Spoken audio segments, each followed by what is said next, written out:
Hey, good day, everybody. Still here. Daily Market Pulse, Tuesday now, August 26th. So we have stocks closing up higher once again. Very strong, looking good, as well as on stronger volume. So all systems are go still on the bullish side. No sell signals to be aware of. All looks pretty good. Dow Jones. Let's start there. There it is. A little upper shadow yesterday, a little bit of an upper shadow today as well, nearing the channel area. 17,200 or so. It's overbought, but look at it's coming back down, resetting itself the last few days. It's looking okay still, with room still to the top of the channel, so we're doing fine there. S&P is next.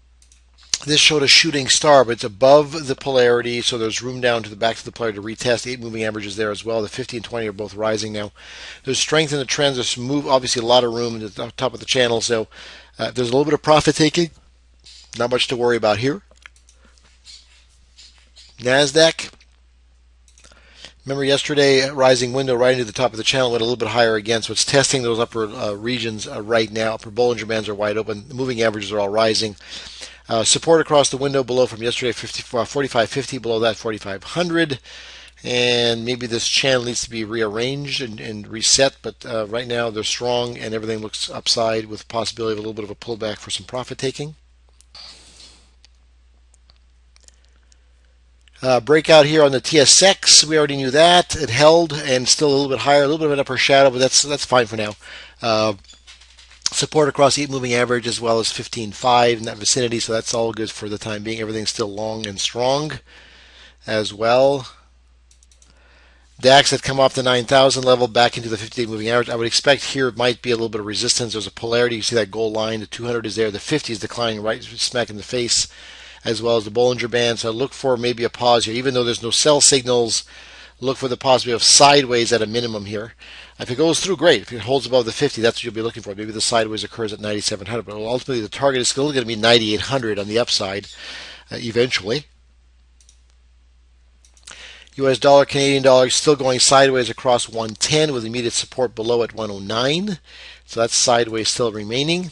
So with that down, usually the euro is slightly up. In this case, it did not. It actually fell from the rising window, the falling window yesterday, and continued on its way down. So it looks like at 131 may be a target on the downside. Extremely oversold at this point. Treasuries are still trying to push higher, but they went sideways today, right at 141. So this was key. 141 was a key spot. If they could get through that, then they got room to 142 plus. Otherwise, they may be coming back toward 139.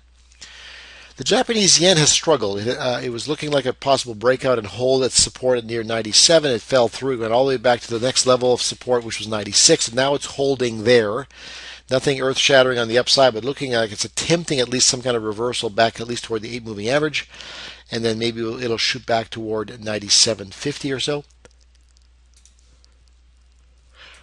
Gold holding 1275, 1280, looking to get back above 1300. If it can do so, then it's got 1320 in its sights. But right now, trying to hold on to 1280 at all costs. If it does not hold 1275, then you're looking at 1240 on the downside.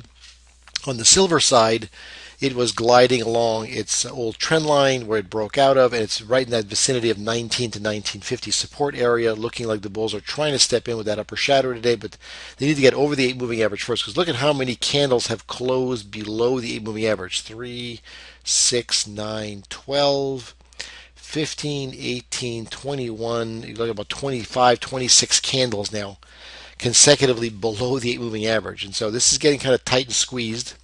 I'm going to imagine this might be a good time for it to pop, especially with a little bit of a divergence here that you're noticing on the stochastics here right now. Crude sideways across 93, above also below the 8 moving average, looking like it's trying to find support here. It could still drop into 91, 91.50. That was the measured move potential anyway to the downside. It could still do that. If it can't get through the 8 moving average back toward 98, that's the target above 98, 97, 98. If it can't get through 94, 94, 95, then it's looking at 91 on the downside. So we check out small caps, IWM, the proxy for the Russell. There it is. It held at the 50, went into 116, held through that today aggressively into 117, looking for targets into 120 to 121 next. Over the course of time, the 50 is still flat, 200, the 20 is rising, so there's certainly some strength building and added momentum building. Transports have gone sideways the last several days, holding essentially the dark cloud cover and the 152 level. And the pivot area at 152, looking for room at 154 and 156 still on the upside. Let's go right over to we're going to go right over to VIX. Transports was a bonus. The VIX here holding essentially 1150.